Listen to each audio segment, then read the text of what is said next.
এখন সকাল 9:30 মতন বাজে। আমরা এখন নিচে এসেছি ব্রেকফাস্ট করতে। আর এসে দেখি এই কাঠবিড়ালিটা চেয়ারের মাথার উপরে কি সুন্দর বসে আছে, তাই এখানে একটু দাঁড়িয়ে গেলাম। তো তাহলে এবার ব্রেকফাস্টে কি আছে দেখে নিই। আমি নিয়েছিলাম হচ্ছে এটা গ্রিটস, এটা অ্যাকচুয়ালি ফ্যানে ভাতের মতনই হয়, একটা একটা কোনো রকমের সিরিয়ালস, বয়েলড সিরিয়াল। তো আমি এটা ঘি দিয়ে খাবো বলে নিয়েছিলাম। আর এখানে নিয়েছিলাম এগ স্যান্ডউইচ আর একটা সেভারি মাফিন। আর দিব্য এদিকে নিয়েছিল একটা egg sandwich, scrambled egg, peanut butter and toast. আর রায়ানের জন্য নিয়েছিলাম একটা ড্যানানের দই, আর আমি একটু জুস নিয়েছিলাম। রায়ান আমার সাথে ওই গ্রিটসটাও খাবে, তাই জন্য তারপরে দই খাবে, তারপর ওকে আমি বাড়িতে গিয়ে আবার লাঞ্চ করিয়ে বার করব। আর এইদিকে আমি নিয়েছিলাম হচ্ছে একটু স্ক্র্যাম্বলড এগ, এটা নুডলস বানানোর জন্য।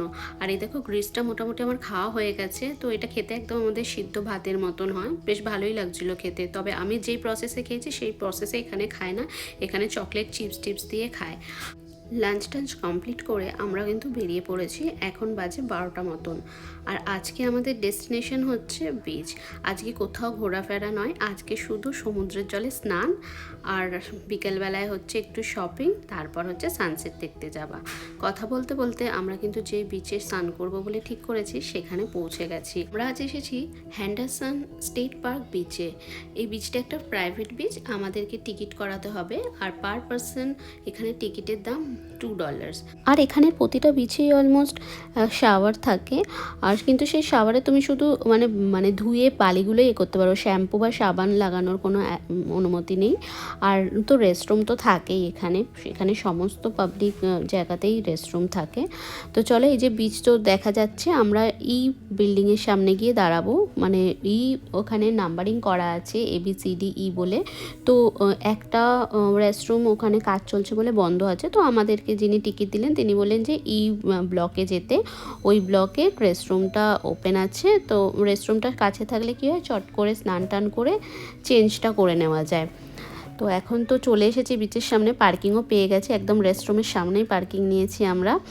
এখন গাড়ি থেকে সমস্ত জিনিসপত্র নামিয়ে নিয়ে যেতে হবে। আর এখানে রায়ান বেজায় খুশি তার পিন হুইল নিয়ে। এখানে তো সমুদ্রের ধারে মারাত্মক হাওয়া, আর রায়ানের পিন হুইল ঘুরছে, আর রায়ান একদম খুশিতে অস্থির আর কি। কিন্তু এখন সমস্যাটা হচ্ছে যে বিচটা আবার আমাদেরকে একটু হেঁটে অনেকটা যেতে হবে। মানে অনেকটা হেঁটে যেতে হবে বলতে মানে ওই বিচের রাস্তাটা দিয়েই যেতে হবে আর কি।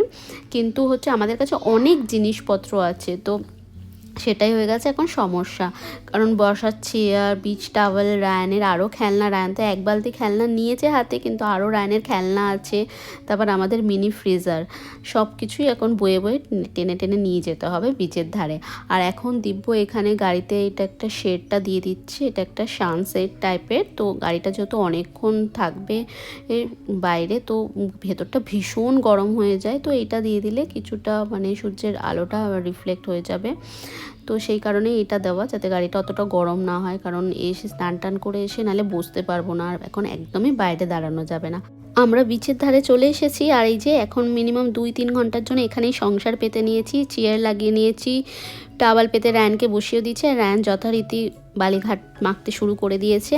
আর এই যে সমুদ্র, তবে এখনই সমুদ্রে নেমে পড়বো না, কারণ যেহেতু অনেকটা সময় থাকবো। তো রায়ান এখন কিছুক্ষণ খেলুক। আর সবাই সমুদ্রের ধারে মজা করছে, কেউ স্নান করছে, কেউ বসে রোদ পোয়াচ্ছে।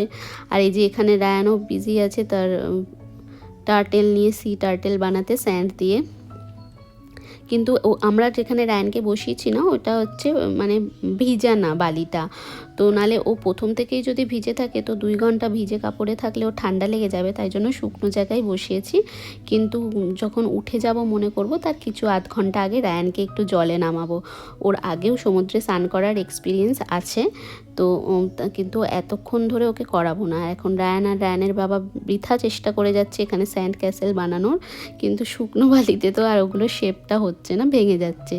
যাই হোক, এখন করুক, আর কিছুক্ষণ পরে ওদেরকে নামাবো। আর এদিকে সবাই চারিদিকে রিল্যাক্স করছে। তবে আজ এখানের ওয়েদার একটু ক্লাউডি আছে আর ভীষণ হাওয়া চলছে, দেখে হয়তো বুঝতেই পারছো। আর এখানে যে মানে সমুদ্রের ধারে ওয়েদারের মানে কেমন থাকবে তার জন্য না ফ্ল্যাগ সিস্টেম করা থাকে। সেই ফ্ল্যাগের এক একটা কালার থাকে, আর সেই কালারটাই সেই মানে ওয়েদারটা কতটা মানে সমুদ্রের জলে নামার জন্য কতটা সেফ সেটা ডিটেক্ট করে। তো আজকে সেটা রকমই অরেঞ্জ ফ্ল্যাগ আছে, তার মানে এখানে আজকে প্রচণ্ড ঢেউ থাকবে খুব বেশি, তো বেশি দূরে যেতে না করা হয়েছে। আর চারের সময় সবসময় দেখছি দুটো হেলিকপ্টার পেট্রোলিং করে যাচ্ছে, আর কোস্টগার্ড তো আছেই, তাও নিজেদের সতর্ক থাকতে হয়। তো রায়ানকে আমি ভিজে স্যান্ডেল এখানে নিয়ে এসেছি, আর রায়ান এই যে বানিয়েছে ওর ক্যাসেল, খুব শখ ছিল ওর ক্যাসেল বানানোর, স্যান্ড ক্যাসেল, তো সেটা বানিয়েছেও আমার সাথে অনেকক্ষণ ধরে বসে বসে বানিয়েছে, ভেঙেছে, খেলেছে। এখন আমি ওকে নামিয়েছি স্নান করানোর জন্য সমুদ্রে, কারণ আমরা অলমোস্ট 2 ঘন্টা হয়ে গেছে এখানে এসেছি, এবার উঠে যাব। লাস্ট টাইম যখন রায়ান প্রথমবার সমুদ্রে নেমেছিল, ওকে জল থেকে আমরা কিছুতেই তুলতে পারছিলাম না। ওর দাদান আর আমি দুজনে মিলে ক্লান্ত হয়ে গেছিলাম ওর সাথে জবরদস্তি করে, সে কিছুতেই টেনে তোলা যায় না প্রচুর। তারপরে অনেক সময় পর ওকে মানে রীতিমতো চ্যাংদোলা করে জল থেকে তুলতে হয়েছিল। তাহলে চলো আমি আর রায়ান একটু সমুদ্রে স্নান এনজয় করি, আর তারপরে আবার তোমাদের সাথে কথা হচ্ছে।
অনেকক্ষণ স্নান হয়ে গেছে, এবার ওকে আস্তে আস্তে বুঝিয়ে বাজিয়ে ট্রিক করে জল থেকে তুলতে হবে।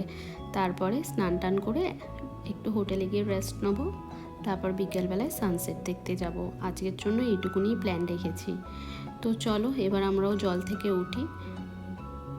আর এই যে এখানে দেখছো যে শাওয়ারগুলো লাগানো আছে, ওই সমুদ্র থেকে উঠে ডাইরেক্ট এইখানে তুমি স্নান করে সমস্ত স্যান্ড ক্লিন করে তারপরে তুমি রেস্টরুমে গিয়ে ড্রেস চেঞ্জ করতে পারবে। আমরা ফ্রেশ হয়ে গেছি, আর এখন আমরা ডাইরেক্ট হোটেলে যাব।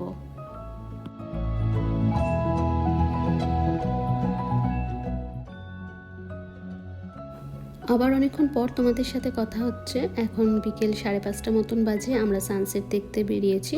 তবে সানসেট দেখার আগে আমরা এখানকার একটা অ্যালভিন আইল্যান্ড বলে একটা স্টোর আছে, এখানকার একটা চেন বিজনেস, সব জায়গায় অলমোস্ট মানে প্রতি 1 কিলোমিটার অন্তর অন্তর আমরা দেখতে পাচ্ছি। ওই দেখো বোর্ডেও তোমরা দেখতে পাবে অ্যালভিন আইল্যান্ড বলে।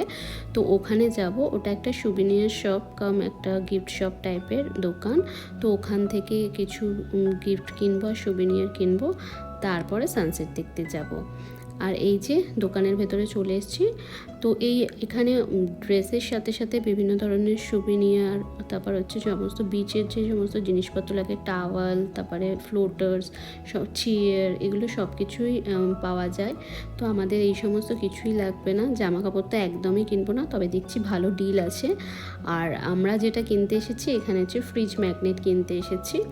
তো এই কয়েকটা ফ্রিজ ম্যাগনেট নেবো, আর দেখি যদি কিছু পছন্দ হয় সে সমস্ত কিছু নিয়ে তারপর আমরা সানসেট দেখতে যাব। আর সেখান থেকে একদম হোটেল, আর তারপরের দিন তো বাড়ি ফেরার পালা। গিফট শপ থেকে বেরিয়ে গেছি, এখন যাচ্ছি আমরা সানসেট দেখতে ক্যাপ্টেন লিওনার্ড ডেস্টিন পার্ক বলে একটা জায়গায়। তো এখান থেকে আমরা সানসেট দেখব, কিন্তু আজকের ডে হচ্ছে ক্লাউডি, তো কখনো সূর্য উঠছে আর কখনো মেঘের আড়ালে লুকিয়ে যাচ্ছে। তো এখন শিওর নই যে আমরা কতটা ভালো সানসেট দেখতে পাবো, তবে পার্কটা খুব সুন্দর। তাহলে চলো এবার গাড়িটা পার্কিং করে যেখানে সানসেট দেখবো ওই পিয়ারটার সামনে যাই।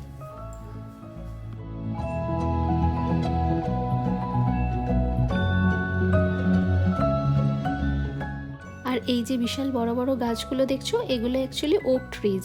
আর এই ওক ট্রিজের একটা ইন্টারেস্টিং জিনিস হলো এখানে প্রচুর পরিমাণে ব্লু হিরন কলোনিয়ে করে থাকে। তো আজকে যদি পসিবল হয় আমি তোমাদের এদের সাথেও দেখা করাবো। আর এই যে এখানে বোর্ডটাতে ওদের হ্যাবিট্যাট, ওদের নেচার সম্পর্কে কিছুটা জিনিস লেখা আছে। আর ওই যে দূরে পিয়ারটা দেখা যাচ্ছে, আমরা ওখানেই যাব আজকে সানসেট দেখতে। একদম ফাঁকা, কোনো লোক নেই। অবশ্য আমরা সানসেট হবার আধ ঘন্টা আগেই চলে এসেছি। সানসেট হতে এখনও 30 মিনিট মতন বাকি আছে। তাহলে চলো আস্তে আস্তে ওখানে এগোই। আমরা আসার পরপরই দেখি উনি মাছের জাল নিয়ে এসেছেন মাছ ধরতে। 1-2বার জাল ফেলেওছেন, বাট কোনো মাছ পাননি। আর ওই যে দেখো অক্রির উপরে দূরে ওইটাইগুলোই হলো ব্লু হিরন। এই দেখো রেলিংয়ে উড়ে এসে কে বসেছে, দ্য গ্রেট ব্লু হিরন। ক্যামেরায় কতটা বোঝা যাচ্ছে আমি জানি না, তবে এই এক একটা হিরনের হাইট মিনিমাম 1.5 থেকে 2 ফিট মতন তো হবেই কম করে। আর চুপচাপ শান্ত হয়ে বসে এক মনে জলের দিকে তাকিয়ে রয়েছে। মাছ এলেই চুপ করে ঝাঁপ মেরে আবার উড়ে যাচ্ছে। রায়ান তো সামনে থেকে ওকে দেখে ভীষণ খুশি হয়েছে।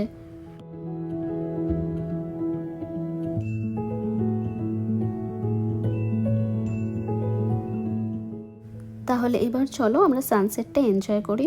যদিও বা কখনো রোদ উঠছে, কখনো সূর্য মেঘের আড়ালে লুকিয়ে যাচ্ছে, তবে এই মেঘলা দিনেও সানসেট দেখতে মন্দ লাগছে না।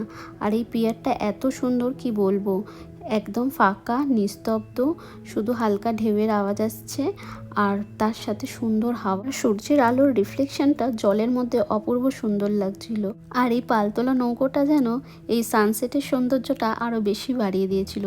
খুবই সুন্দর একটা পরিবেশ ছিল আর ভীষণ আমরা এনজয় করেছি।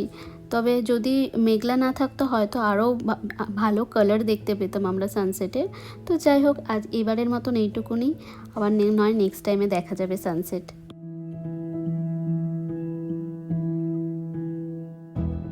তাহলে চলো আজকের ব্লগটা আমি এখানেই এন্ড করলাম। যদি ভালো লেগে থাকে তাহলে লাইক করো, শেয়ার করো, কমেন্টে জানিও কেমন লেগেছে। And please please please subscribe to my channel. খুব শীঘ্রই আবার দেখা হবে পরবর্তী কোনো ইন্টারেস্টিং ব্লগে। ততক্ষণের জন্য সবাইকে টাটা। আর সবাই খুব ভালো থেকো, সুস্থ থেকো, আনন্দে থেকো।